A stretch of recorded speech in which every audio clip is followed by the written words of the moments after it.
Bien, hola a todas y a todos.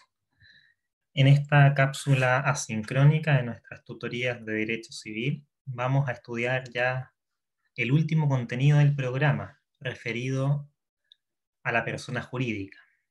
Les recuerdo que estamos dentro de la unidad de teoría de la personalidad y partimos desde un comienzo diferenciando entre las personas. Las personas, como ya dijimos, son los sujetos de la relación jurídica de derecho privado.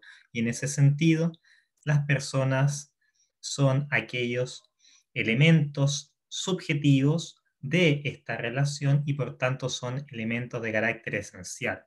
Las personas, a su turno, pueden ser de carácter natural o jurídico. Las personas naturales son todas aquellos que son miembros de la especie humana, mientras que las personas jurídicas son aquellos que en realidad son ficticios, pero son capaces de contraer derechos y obligaciones y de ser también representados judicial y extrajudicialmente, como veremos en esta cápsula. Entonces, sin más que agregar, voy a dar comienzo a la explicación de este importante contenido.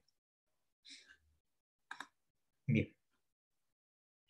Eh, Antes de avanzar hacia lo que pueden observar en la lámina, quiero hacer un punto a propósito del origen y esta evolución histórica de la persona jurídica. En cuanto entonces al origen, debemos señalar que el sistema jurídico ha tenido que reconocer, junto a la existencia de las personas naturales, la existencia de otros entes denominados personas jurídicas, de modo de hacer más fluidas las relaciones jurídicas. Las personas naturales deben unirse a otras personas para poder progresar, para poder aspirar al bien común, como como señalaban, por ejemplo, los escolásticos. Puede ocurrir que un conjunto de personas formen un todo orgánico que comienza a demostrar su propia individualidad. Entonces la asociatividad da lugar a un ente con caracteres propios, diferente a cada uno de sus integrantes. Se formará así entonces un nuevo organismo, un nuevo ente capaz de contraer derechos y obligaciones denominado persona jurídica. Entonces, las personas jurídicas nacen de la necesidad de los individuos en orden a congregarse, a poder avanzar, progresar y aspirar al bien común de manera colectiva. En ese sentido, las personas al agruparse, al poseer esta naturaleza esencialmente gregaria, deciden unificarse, pero esa unificación comienza a adquirir caracteres propios, caracteres que lo hacen distinto a cada uno de sus integrantes. Y en ese sentido, ese nuevo ente, esa tercera unidad eh, que nace del resultado de esta unión, puede ser capaz de contraer derechos y obligaciones. A este ente le vamos a denominar persona jurídica.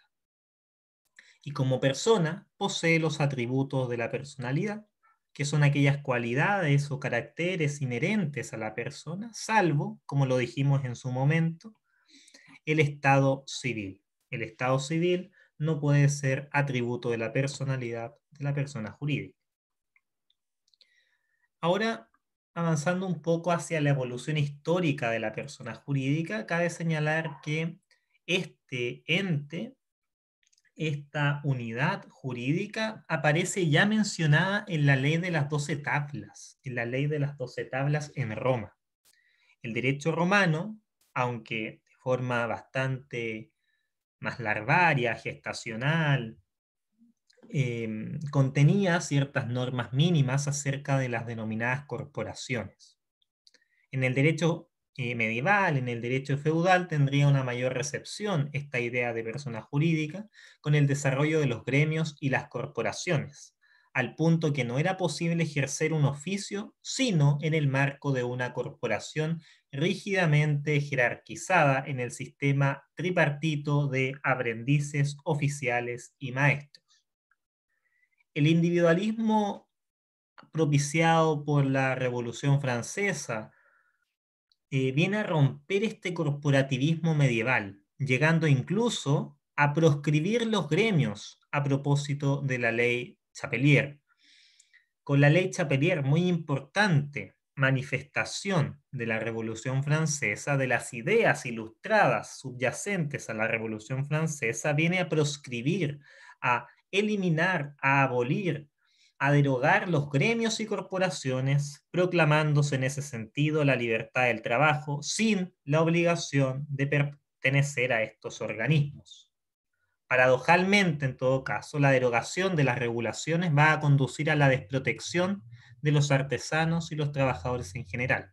Esto me imagino ustedes lo estudiarán en sus cursos de historia del derecho. Progresivamente, desde la Revolución Francesa en adelante, se fueron rehabilitando estos entes conocidos como personas jurídicas en la consideración política y también jurídica. En ese sentido, los gremios y las corporaciones tras estos procesos revolucionarios comienzan a aceptarse en cuanto a su existencia. Y en ese sentido comienzan a nacer las fundaciones y corporaciones en tanto manifestación del derecho de asociación.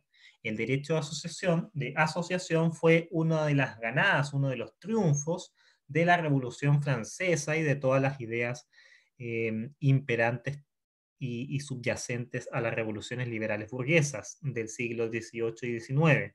En ese sentido, la libertad de asociación permite a los individuos poder congregarse sin permiso previo y poder crear en ese sentido todos aquellos entes en cuyo seno estaba la agrupación.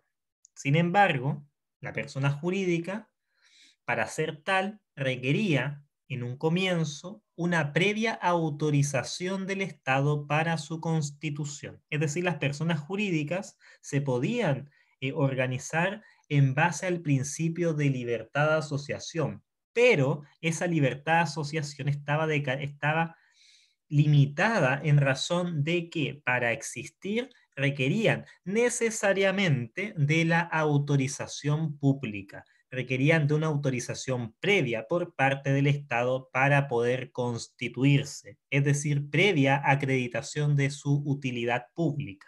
Es decir, el órgano público podía autorizar la creación de esta persona jurídica, bien sea una corporación, fundación, sociedad, lo que sea, pero siempre que cumpliese con el requisito de la utilidad pública. Es decir, tan solo va a permitirse crear personas jurídicas en la medida que rindan una determinada utilidad o servicio al bien común. El Código Civil de Bello fue uno de los primeros códigos en tratar con mayor extensión lo relativo a las personas jurídicas sin fines de lucro. Esto es importante. Nuestro Código Civil, bastante pionero en nuestro medio, viene a tratar con mayor detenimiento o extensión, en contraste con el derecho comparado, lo relativo a las personas jurídicas sin fines de lucro. Sin embargo, el fuente individualismo decimonónico que llegó a inspirar a nuestro Código Civil seguía siendo poco favorable al corporativismo. Sin embargo, se reguló en detalle lo concerniente a las sociedades, es decir, a las personas jurídicas con fines de lucro, cuyo auge había sido paralelo a la revolución industrial de fines del siglo XVIII y comienzo del siglo XIX. Estamos hablando aquí de la primera revolución industrial cuya fuente de energía matriz lo era el carbón y el vapor, ¿no? La máquina de vapor de James Watt, y la de comienzos del siglo XIX está haciendo referencia a la segunda revolución industrial, cuya principal fuente de energía no va a ser sino el petróleo y la electricidad. Bien, eso entonces en aspectos propiamente históricos e introductorios. Veamos ahora el concepto de persona jurídica. El concepto, para llegar finalmente a esta definición que nos da el artículo 545 del Código. Pero antes de esto, cabe señalar un par de doctrinas que van a venir a dar contenido a esta definición. Bien, cabe señalar que uno de los principales autores que dedica su estudio a la persona jurídica es el alemán, uno de los mayores representantes de la escuela histórica, Friedrich Karl von Savigny, quien define a la persona jurídica como seres creados artificialmente, capaces de poseer bienes y de tener patrimonio. Friedrich Karl von Savigny habla más bien de persona moral. La persona moral la distingue, la diferencia, la contrasta a la persona natural. Sin embargo, ustedes han de tener en consideración que hoy en día pueden hablar indistintamente de persona moral o de persona jurídica, pues estamos haciendo referencia al mismo objeto. Este importante jurista alemán, Savigny, concibe entonces a las personas jurídicas como una ficción teórica que nuestro código, a su turno, va a recepcionar en el artículo 545, cuyo tenor es el siguiente, el que ustedes pueden leer perfectamente en su pantalla. Dice: la persona jurídica es una persona ficticia capaz de ejercer derechos y contraer obligaciones. Esa es la primera parte. La persona jurídica es una persona ficticia capaz de ejercer derechos y de contraer obligaciones. Y la segunda parte dice, y de ser también representada judicial y extrajudicialmente. Judicial y extrajudicialmente. Entonces, reitero, la definición completa dice: la persona jurídica es una persona ficticia capaz de ejercer derechos y contraer obligaciones y de ser representada judicial y extrajudicialmente. Así entonces, conceptualiza a la persona jurídica el inciso primero del artículo 545 del Código Civil. El inciso segundo, a su turno, dice: las personas jurídicas son de dos especies: corporaciones y fundaciones de beneficencia pública. Después, el tercer inciso dice: hay personas jurídicas que participan de uno y otro carácter. En cuanto a los siguientes incisos, o sea, el inciso segundo y el inciso tercero, cabe señalar un par de críticas, pues a lo que se refiere el inciso segundo es más bien a las personas jurídicas sin fines de lucro, como veremos más adelante. Entonces ahí confunde un poco Andrés Bello a la persona jurídica en términos globales con la persona jurídica de derecho privado y a su vez sin fines de lucro. Ya entonces ahí hay que tener mucha atención y no confundirse. Otros autores van a definir a la persona jurídica como una colectividad disciplinada de personas y bienes que tiene por finalidad generar un espacio estable y permanente, en cuya capacidad le permite actuar en la vida jurídica de manera autónoma. Entonces, tomando en cuenta esos elementos de la definición tanto de Savigny como la definición que nos entregó Andrés Bello, podemos definir a la persona jurídica como entes colectivos integrados por personas y bienes adscritos a una personalidad común y a los que se les reconoce una personalidad jurídica distinta de las personas naturales que lo integran. En ese sentido, la persona jurídica es un conglomerado, es un colectivo integrado por personas naturales y bienes adscritos a esta misma colectividad que a su turno es distinta de cada uno de los individuos considerados singularmente. Entonces, es una personalidad jurídica distinta de las personas naturales que lo integran. En cuanto a los elementos de la persona jurídica, cabe señalar dos. Tiene dos elementos la persona jurídica. Por un lado, tiene un elemento material y por otro lado, tiene un elemento ideal. Entonces, la persona jurídica, de acuerdo a la doctrina que venimos sosteniendo, se compone de dos grandes elementos. Por un lado, el elemento material y en segundo lugar, el elemento ideal. El elemento material dice relación con un conjunto de personas o bienes con una finalidad común. Ese es el elemento material de la persona jurídica. Un conjunto de personas naturales y de bienes que poseen una finalidad común. En cambio, el elemento ideal es el reconocimiento explícito. Dice relación con el reconocimiento explícito por parte de la autoridad de su individualidad y de su capacidad de actuar en el mundo jurídico. Entonces, el elemento material dice relación con el conjunto de personas y bienes que lo integran, que está en todo caso adscrito a una finalidad común. En cambio, el elemento ideal es el reconocimiento explícito por parte de la autoridad pública de que esta persona jurídica posee capacidad para poder actuar en el mundo jurídico de manera autónoma. Esos son los dos elementos de la persona jurídica. Bien, entonces ahora avancemos a un nuevo tema a propósito de la persona jurídica que dice relación con la naturaleza jurídica de la persona jurídica. La naturaleza jurídica de la persona jurídica. Esto es importante porque se discute bastante en doctrina, no existe un absoluto consenso, un absoluto consuno en la doctrina a propósito de cuál es la naturaleza jurídica de esta persona moral. Y en ese sentido, entonces, cabe distinguir entre teorías que aceptan a la persona jurídica y otras doctrinas que niegan la personalidad jurídica. Entonces, bien, voy a intentar escribir en la pantalla.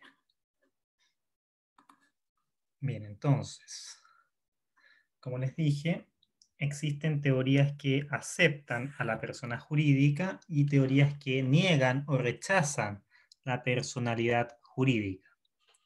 Vamos a describir cada una de estas teorías en términos bastante generales para no entrar en discusiones muy complejas.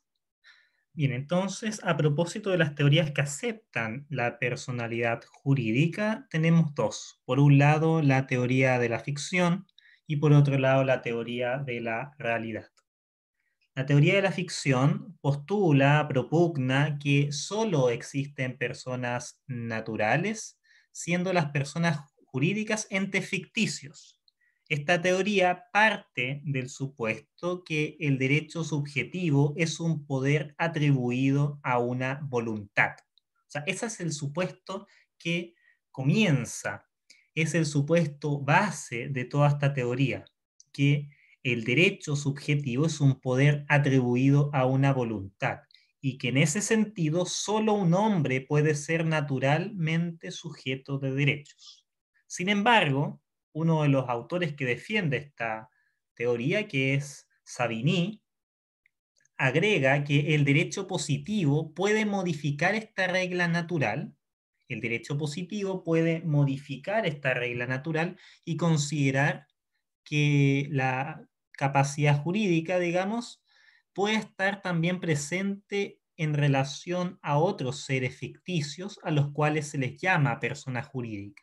Entonces, parte del supuesto esta teoría de la ficción que solamente pueden ser los seres humanos dignos de capacidad y de derechos subjetivos. Sin embargo, agrega Savigny, el derecho positivo, que es el derecho efectivamente dado, es el derecho efectivamente coercitivo, puede modificar esta regla natural y considerar la capacidad jurídica en relación a otros seres ficticios, los cuales denomina persona jurídica. Esta teoría es precisamente la que acepta nuestro Código Civil, según se desprende del artículo 545 que leímos hace un momento, y define a la persona jurídica, y también esta teoría se desprende de la historia fidedigna del establecimiento de la ley, pues existe una nota al proyecto de código del año 1853 que alude a este destacado jurista alemán, Friedrich Karl von Savigny. Precisamente sobre este punto, quien fue, como les dije, el gran sostenedor, el gran artífice de toda esta teoría. En todo caso, cabe hacer presente que nuestro Código Civil se apartó de la teoría de la ficción en muchas de sus consecuencias. O sea, adscribe en términos generales a esta teoría, sin embargo, va a desviarse, va a apartarse respecto de las consecuencias de la teoría de la ficción, que voy a señalar ahora muy escuetamente. Por ejemplo, considera que las personas jurídicas poseen voluntad propia, y así lo dice expresamente, o así se desprende expresamente el artículo 550 del Código Civil.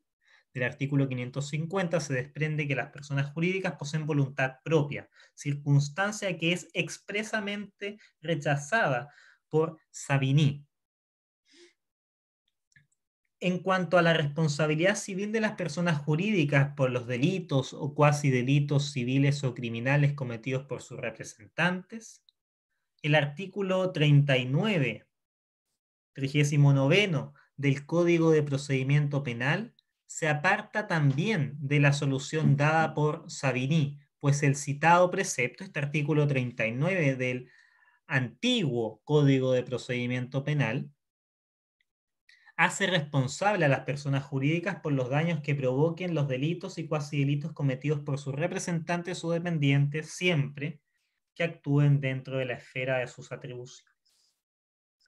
Bien, entonces, cabe señalar que nuestro Código Civil adscribe a la teoría de la ficción, pero con ciertas matizaciones que son las que le mencioné recientemente. En primer lugar, el tema de la voluntad propia, y en segundo lugar, a propósito de la responsabilidad por los delitos o cuasi delitos civiles o criminales cometidos por los representantes.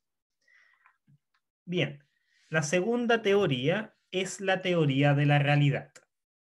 La teoría de la realidad propugna que las personas jurídicas no son entes ficticios, sino que son poderosas individualidades sociales. Entonces, la teoría de la realidad propugna que la persona jurídica no es un ente ficticio, tal y como lo señala la teoría de la ficción, sino que, por el contrario, se trata de una poderosa individualidad social. Se trata, en ese sentido, de organismos sociales. Y eso se puede constatar a través de la realidad objetiva. De ahí que deriva el nombre de teoría de la realidad.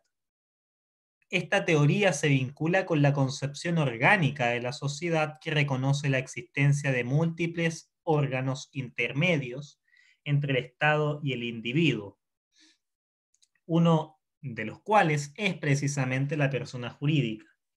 El artículo primero de la Constitución, ustedes ya lo habrán visto en sus cursos de Derecho Constitucional, asevera de forma expresa que el Estado ha de reconocer, amparar y garantizar los derechos de los grupos intermedios de la sociedad, en los cuales se estriba la base de la comunicación entre el individuo y el Estado. Y entonces esta teoría de la realidad señala que uno de los principales órganos intermedios entre el Estado y los ciudadanos son precisamente las personas jurídicas, quienes son poderosas individualidades sociales. No son entes ficticios, sino que son poderosas individualidades u organismos sociales. Bien, esas son entonces las teorías que aceptan a la persona jurídica. Son aquellas teorías que señalan la existencia de la persona jurídica y que no existe ningún problema con ellas. Sin embargo, difieren en cuanto a la naturaleza jurídica. La primera señala que es un ente ficticio, un ente moral, mientras que la segunda señala que es un conjunto y una poderosa individualidad social, un conjunto de personas que genera un organismo social poderoso. Bien, ahora analicemos las teorías que niegan la personalidad jurídica, las teorías que niegan la personalidad jurídica. Aquí tenemos nuevamente dos grandes teorías. En primer lugar, la teoría del patrimonio colectivo y en segundo lugar, la teoría del patrimonio de afectación. La primera es defendida por el destacado jurista francés Marcel Planiol, mientras que la segunda es defendida por los destacados juristas alemanes Brins y Becker. Brins y Becker.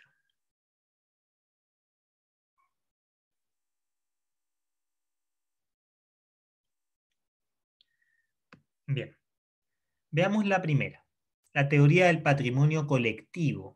Esta, como le dije, está sustentada por los postulados de Marcel Planiol, quien afirmaba que la idea de personalidad ficticia es una concepción simple, pero superficial y falsa. Así de claro. La idea de personalidad ficticia es una concepción simple, pero superficial, superflua y falsa. Agrega que en verdad estamos ante una propiedad colectiva. La persona jurídica, como nosotros la conocemos, en realidad es una propiedad colectiva que existe junto a la propiedad individual. Señala que bajo el nombre de personas jurídicas o civiles hay que entender la existencia de bienes colectivos en el estado de formas o masas distintas poseídas por grupos de hombres más o menos numerosos y sustraídas al régimen de la propiedad individual. Por consiguiente, estas pretendidas personas no existen ni aún de manera ficticia. Concluye Planiol afirmando que no puede haber sobre la tierra otros titulares de derechos que los hombres, que las personas naturales. Así lo define él. Bien, y en segundo lugar tenemos la teoría del patrimonio de afectación propuesta por los destacados juristas alemanes Brins y Becker, que como ustedes recordarán también son aquellos que defienden la teoría subjetiva del patrimonio. Aquella teoría que decía que el patrimonio en realidad no es un atributo de la personalidad. Eso lo trabajamos directamente en la cápsula referida a los atributos generales de la personalidad. Bien, entonces la teoría del patrimonio de afectación postula que los derechos y obligaciones no tienen necesariamente por base a las personas. Los derechos y obligaciones no tienen necesariamente por base a las personas. Existirían en ese sentido entonces patrimonios sin dueños basados en la afectación a un único fin de todos los bienes que forman parte de ellos. Esta teoría del patrimonio de afectación, como se pueden dar cuenta, es corolario de esta teoría objetiva del patrimonio que ellos plantean. Recuerden que esta teoría planteaba que el patrimonio no es un atributo de la personalidad, se contrapone a la teoría subjetiva del patrimonio, subjetiva o clásica del patrimonio, defendida precisamente por Marcel Planiol, entre otros. Y bueno, señala entonces que existirían patrimonios sin dueños. ¿Recuerdan esa característica que lo dijimos? Uno de los patrimonios sin dueños sería precisamente la persona jurídica, la cual nosotros, o como nosotros entendemos a la persona jurídica. Pero ellos en realidad piensan que no es una persona jurídica distinta a los dueños, sino que estamos en realidad en presencia de un patrimonio sin dueño. La persona jurídica es un patrimonio sin dueño, que está basado, por cierto, en la afectación a un único fin de todos los bienes que van a formar parte de él. Entonces, como se advierte, esta teoría es absolutamente opuesta, es radical o gravitacionalmente disímil, opuesta a la de Marcel Planiol.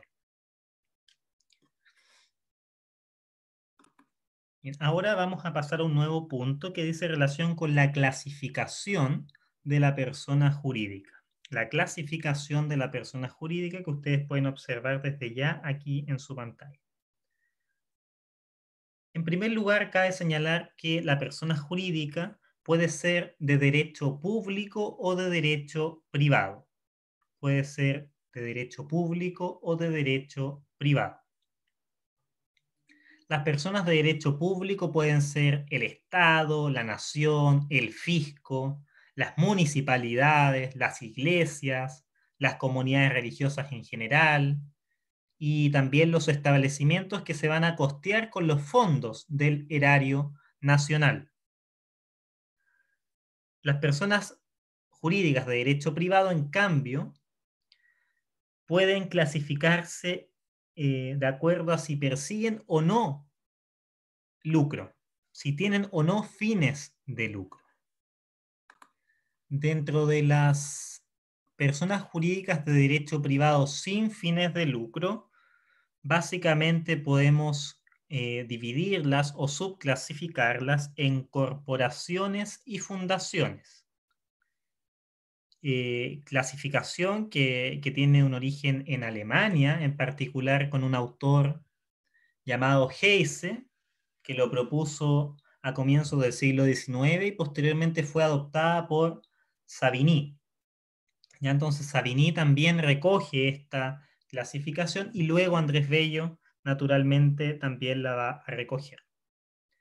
La corporación, en términos bastante sencillos, es la unión estable de un conjunto de personas que pretenden fines ideales y no lucrativos. La corporación, reitero, es la unión estable de un conjunto de personas que pretenden fines ideales y no lucrativos. Pretenden fines ideales y no lucrativos. Entonces, en suma, las corporaciones son agrupaciones de personas que se asocian para la realización de un fin común sin lucrar. Es un conjunto de agrupación de personas asociadas para realizar un fin común sin lucrar. En cambio, las fundaciones se componen de una masa o conjunto de bienes. Se componen de una masa o conjunto de bienes destinados por la voluntad del fundador o fundadores a un fin determinado de interés general.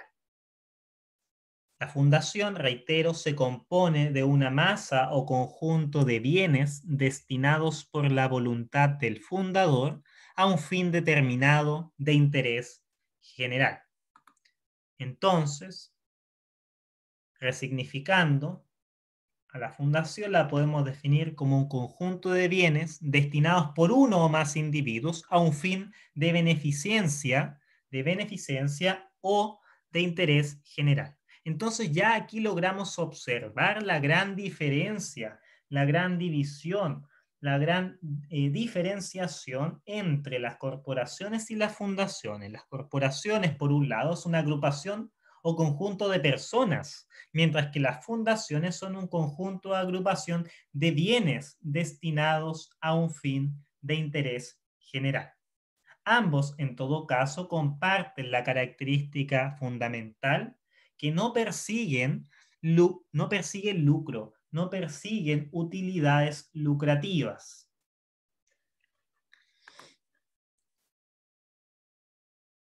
La diferencia entonces fundamental entre las corporaciones y fundaciones no está en los fines, tanto de las corporaciones o de las fundaciones, que pueden ser más o menos similares, sino que esta gran diferencia radica en que las primeras, es decir, las corporaciones, tienen como elemento básico un conjunto de personas, mientras que las fundaciones, el elemento básico es la existencia de un patrimonio conjunto de bienes destinados a la obtención de un fin.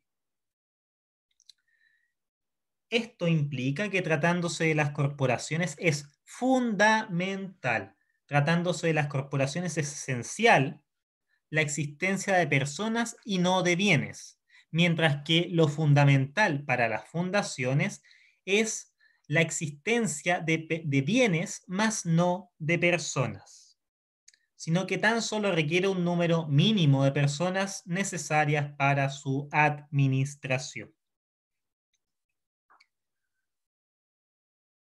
Por otro lado, tenemos a las personas jurídicas de derecho privado con fines de lucro. Bien, ya analizamos en primer lugar las personas jurídicas de derecho privado sin fines de lucro, y ahora pasemos a analizar a las personas jurídicas de derecho privado con fines de lucro. Estas son las sociedades mercantiles o civiles. Las sociedades mercantiles o civiles. Estos tipos de estatutos societales, estas orgánicas societales, ustedes van a estudiarlas en términos muy específicos en el curso de Derecho Comercial. El derecho comercial, como ustedes saben, es una rama importantísima del derecho privado. La mayoría de estas sociedades que ustedes logran ver en la pantalla están reguladas en términos supletorios, en términos bastante generales o residuales en el Código Civil. Otras de ellas están reguladas en el Código de Comercio y otras incluso están reguladas en leyes especiales, como lo es, por ejemplo, el caso de la sociedad anónima, que está regulado en la Ley 18.042. Bien, demos una pequeña definición de cada una de estas sociedades para para simplemente cumplir con el objetivo de la plenitud del contenido y que no quede en vacío. No me interesa desarrollar en términos profundos cada uno de estos estatutos de sociedad, pues, reitero, estos ustedes los van a analizar en el curso de Derecho Comercial. Pero bien, en primer lugar, la sociedad colectiva es aquella en donde todos los socios van a administrar por sí o por un mandatario elegido de común acuerdo, en donde su responsabilidad será ilimitada y a prorrata de sus aportes si la sociedad es civil e ilimitada y solidaria si la sociedad es mercantil. Bien, antes de eso, en todo caso, me faltó señalar el concepto de contrato de sociedad. Entonces, estas sociedades nacen por un contrato social, un contrato de sociedad que está definido en el artículo 2053 del Código Civil. Este artículo señala que el contrato de sociedad es el contrato en el que dos o más personas estipulan poner algo en común con la mira de repartirse entre sí los beneficios que de ello provengan. El contrato de sociedad es el cual dos o más personas estipulan poner algo en común con la mira, con el objetivo, con el horizonte de repartirse entre sí los beneficios que de ello provengan. Así está definido en el artículo 2053 del Código Civil. En ese sentido, la sociedad es una persona jurídica de derecho privado con fines de lucro distinta a la de sus socios. Y dijimos, a propósito de la sociedad colectiva, que esta es aquella en donde todos los socios van a administrar por sí mismos o por medio de un mandatario elegido de común acuerdo esta sociedad. Y respecto de la responsabilidad de esta sociedad, va a ser ilimitada y a prorrata o a proporción de sus aportes si es que la sociedad colectiva es civil, o si es mercantil, va a ser ilimitada y solidaria en caso de ser, digamos, una sociedad colectiva mercantil. Bien, la sociedad en comandita es aquella que se celebra entre una o más personas, que prometen llevar a la caja social un determinado aporte con una o más personas que se obligan a administrar exclusivamente la sociedad por sí o por sus delegados y en nombre particular. En ese sentido, la sociedad en comandita reconoce dos tipos de socios. Por un lado, los socios comanditarios y por otro lado, los socios gestores. Los socios comanditarios son aquellos que van a realizar el aporte.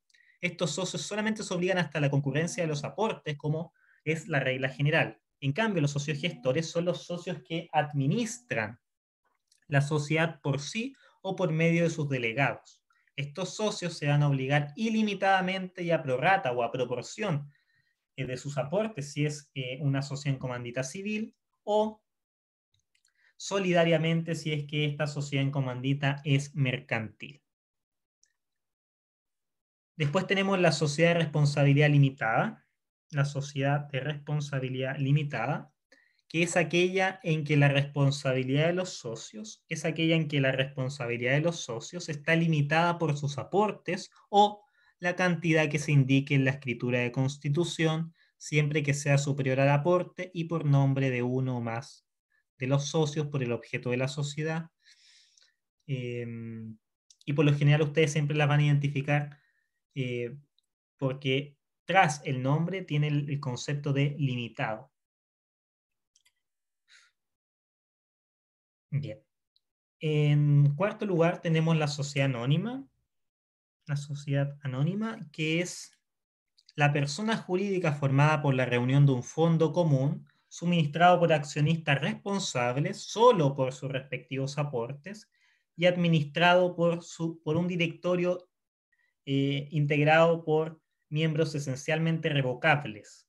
Esta definición de sociedad anónima se extrae del artículo primero de la ley especial que regula la sociedad anónima, que es la ley 18.046.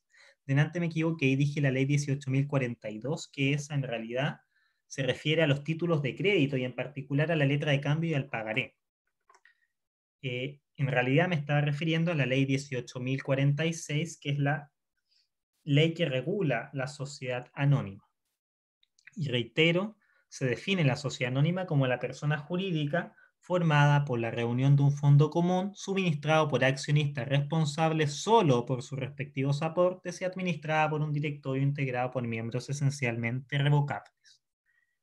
Bien, no voy a seguir ahondando en esto, sino que ya centrémonos propiamente en la persona jurídica de derecho privado sin fines de lucro, que está dentro de la materia del programa de Derecho Civil 1. La persona jurídica de derecho privado sin fines de lucro. A propósito de esto, vamos a estudiar los siguientes ítems que ustedes pueden ver en la pantalla. La constitución, la actuación, la voluntad, los atributos de la personalidad, la responsabilidad y la extinción de la persona jurídica de derecho privado sin fines de lucro. Aquí vamos a hacer una referencia general tanto a las corporaciones y a las fundaciones, porque por regla general, estos entes privados, estos entes morales, no tienen mayor diferencia. Y si es que las tienen, los vamos a ir haciendo notar a medida que vayamos viendo cada uno de estos ítems. A propósito de la constitución, es decir, cómo se constituye, cómo nace una corporación o fundación, cabe señalar que puede ser por ley, puede constituirse por ley o por aprobación del presidente de la República. Las corporaciones y fundaciones pueden constituirse por ley o por aprobación del presidente de la República. En cuanto a la Constitución, hay que señalar que es de carácter solemne.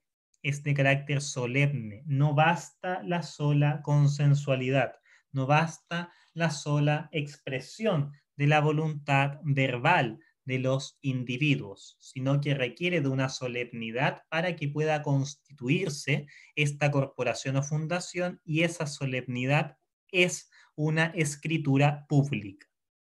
Es una escritura pública. En cuanto a las demás reglas de constitución de las personas jurídicas sin fines de lucro, se van a regir por las leyes y también lo que digan los estatutos, el estatuto social, el estatuto de esta persona jurídica. Bien, en cuanto a la actuación, es decir, cómo actúan estas personas jurídicas sin fines de lucro, cabe señalar que van a actuar a través de su representante. Van a actuar a través de su representante, quien se va a obligar cuando actúe dentro de sus facultades. Quien se va a obligar que va a obligar, disculpen, quien va a obligar a esta persona jurídica cuando actúe dentro de sus facultades, pero si es que se extralimita, es decir, actúa más allá de sus facultades, este representante se va a obligar personalmente. Entonces, en cuanto a la actuación, un concepto relevante que tienen que considerar es la idea de representante. Este representante va a obligar a la persona jurídica sin fines de lucro cuando actúe dentro de sus facultades, pero cuando se extralimite, cuando actúe fuera, más allá de sus facultades, se va a obligar personalmente y no va a obligar a esta persona jurídica sin fines de lucro. En cuanto a la voluntad, es decir, el tercer ítem, ya vimos la constitución, la actuación, ahora vamos a la voluntad. En cuanto a la voluntad, es decir, cómo expresa la voluntad esta corporación o esta fundación, se realiza a través de las asambleas. Las asambleas. Las asambleas pueden ser ordinarias o extraordinarias. Las asambleas ordinarias son aquellas que establece el estatuto de fundación de esta persona jurídica. Y las asambleas extraordinarias son aquellas que se realizan cuando la necesidad y la urgencia así lo justifican. A través de las asambleas extraordinarias se pueden establecer las modificaciones requeridas a los estatutos, y también se puede, por ejemplo, establecer la disolución de esta persona jurídica sin fines de lucro. A propósito de los atributos de la personalidad, cabe señalar que tiene los mismos que una persona natural, con excepción de el estado civil. En cuanto al nombre de esta corporación o fundación, será aquel que se establezca en los estatutos. En cuanto al nombre y también al domicilio, cabe señalar desde ya, es aquel que señale los estatutos. O sea, si el estatuto determina que la fundación se va a llamar Fundación Las Rosas, ese es su nombre. Y el estatuto también señala que la Fundación Las Rosas va a estar ubicado en la calle, supongamos, Amunátegui 334 de la comuna de Santiago, del país Chile. Ya entonces, el nombre y el domicilio va a ser aquel que establezca expresamente el estatuto. En cuanto a la capacidad, esta persona jurídica sin fines de lucro, nos vamos a estar refiriendo a los derechos y obligaciones patrimoniales, de esta persona jurídica. Entonces, no cabe, a propósito de la persona jurídica sin fines de lucro, bien sea corporación o fundación, los derechos de familia, los derechos extrapatrimoniales u obligaciones extrapatrimoniales. A propósito del patrimonio, cabe señalar que, y esto es muy importante, cabe señalar que poseen un patrimonio propio e independiente del de sus miembros. Poseen un patrimonio propio e independiente.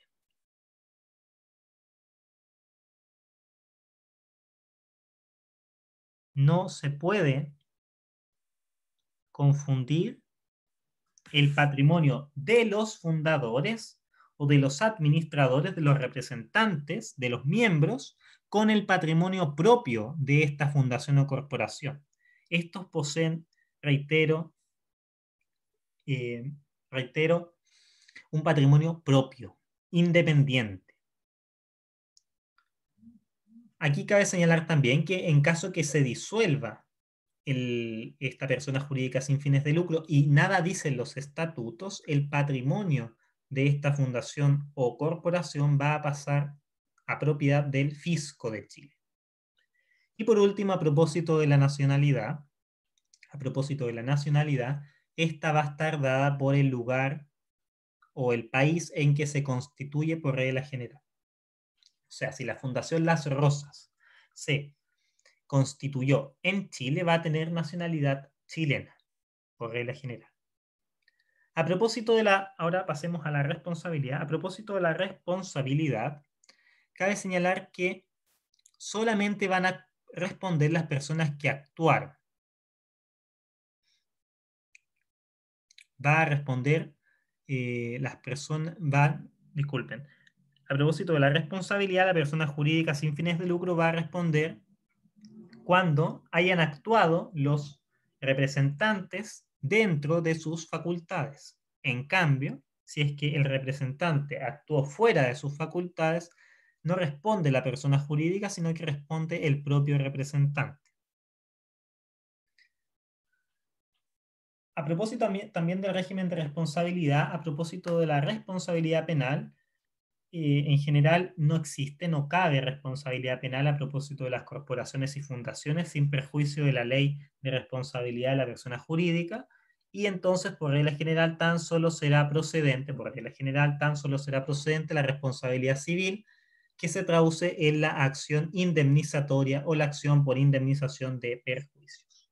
Y por último, ya para ir cerrando esta sesión, hablemos acerca de la extinción de la persona jurídica sin fines de lucro. ¿Cómo puede extinguirse, disolverse esta persona jurídica?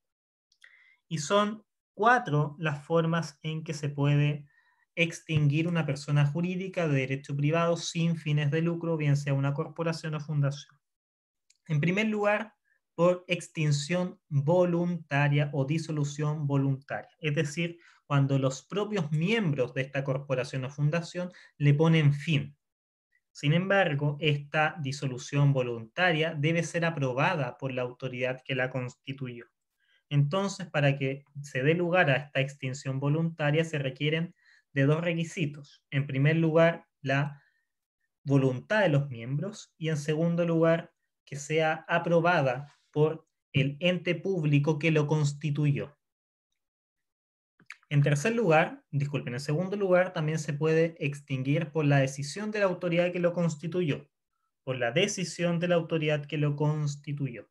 O sea, si una autoridad pública, un determinado organismo público, determinó la creación de una fundación o corporación, todo ello refrendado por la figura del presidente de la República, por cierto, decide finalmente y con posterioridad que ya no es necesario tener a esta persona jurídica, puede perfectamente disolverla, puede decidir finalmente disolver o extinguir esta persona jurídica.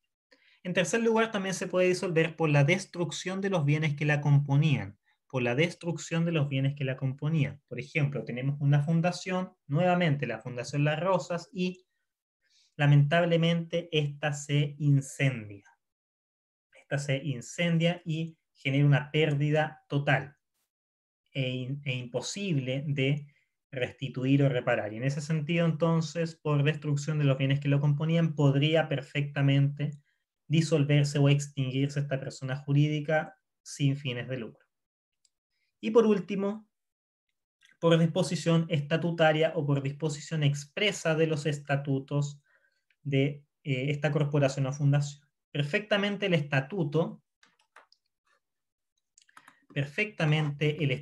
podría señalar que cumpliéndose un determinado requisito o cumpliéndose una determinada condición, esta sociedad, esta fundación o corporación deja de tener sentido y por ello se decide su disolución. Entonces, por el cumplimiento de alguna de las causales de extinción que señale expresamente el propio estatuto, que por lo demás se realizó bajo el principio de autonomía privada, perfectamente podría extinguirse esta corporación o fundación. Bien, con ello entonces damos por concluido esta sesión. Se hizo bastante extensa, la verdad, pero creo que abarcamos de manera general, global, holística, esta temática de la persona jurídica, muy relevante y que está hacia el final del programa de Derecho Civil 1. Bien, espero que les haya servido y nos vemos. Hasta luego.